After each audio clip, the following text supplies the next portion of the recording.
હવે આ જિગ્નેશા પટેલ એવું કહે છે કોઈના બાપનું ગોંડલ નથી અને અસ્મિતા આંદોલનને વચ્ચે લઈ આવે છે. રૂપાલા વખતેની ટિપ્પણી કરી ઈ રૂપાલાને કેવો જવાબ દઈ દીધો છે ને ઈ રૂપાલાને જઈને પૂછી આવજે.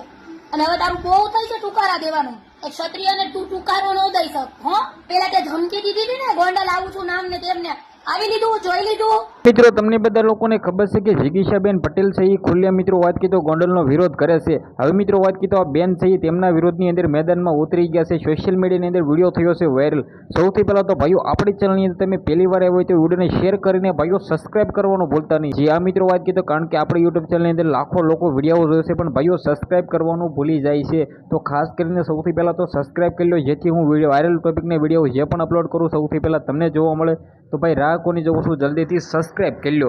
જે આ મિત્રો વાત કીધો તમને લોકોને ખબર છે કે ગોંડલ સરસામાં છે ને સરસામાં રહેવાનું ખાસ કારણ તો મેહુલભાઈ બોગરાથી લઈને જે મિત્રો વાત કીધો અલ્પેશભાઈ કથારિયા અને મિત્રો વાત કીધો જિગીશાબેન પટેલ આ ખુલ્લા મિત્રો ગોંડલ વિરુદ્ધ લડી લેવાના મૂડમાં છે. હવે મિત્રો વાત કીધો ક્ષત્રિય બેનનો સોશિયલ મીડિયાની અંદર વિડીયો થયો છે વાયરલ.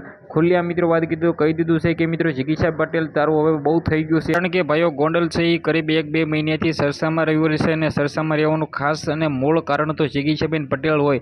જે આ મિત્રો વાત કીધો ખુલ્લામ ક્ષત્રિય બેનનો સોશિયલ મીડિયાની અંદર વિડીયો થયો છે વાયરલ. અને મિત્રો વાત કીધો તમને લોકોને ખબર છે કે હવે મિત્રો જે રીતે ક્ષત્રિય સમાજના લોકોએ આંદોલન કર્યું હતું ને ત્યારબાદ મિત્રો વાત કીધો આ બેન સરસામાં આવ્યા હતા અને ફરી વખત મિત્રો શું આવનારા ટાઈમમાં સરસામાં આવશે જે પણ થશે આપણે જોયા જેવું થશે. અને મિત્રો વાત કીધો ગોંડલ છે મિત્રો સરસામાં છે અને ગોંડલ વિશે ખુલ્લામ મિત્રો જે બોલી રહ્યા છે તેના વિરોધની અંદર મિત્રો વાત કરી તો હવે મને લાગે છે કે આ બેન છે એ ખુલ્લામ સોતરા કાઢવાના છે.